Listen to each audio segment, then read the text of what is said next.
สบายดีทุกคนมื้อนี้ก็สิมาเฮ็ดอันน่ะขัวซีนเนาะหมอก็ดำพี่น้องค่ะก็แซ่บเด้อล่ะ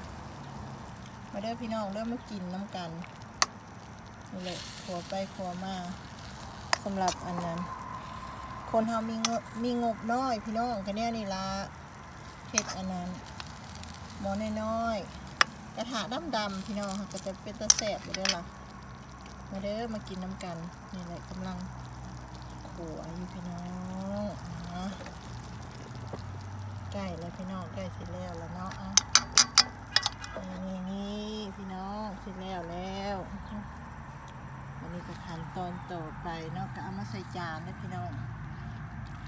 เรียบร้อยอุ้ยเต็มจานเลยพี่น้องเอ้ย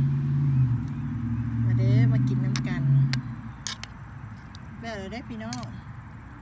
ข้าวเดียวนึงจะแซ่บดีบ่ขัวซีนแบบบ้านๆเท่านั้นนะพี่น้องกินแล้วก็ขึ้นหอดบ้านขึ้นหอดเมือง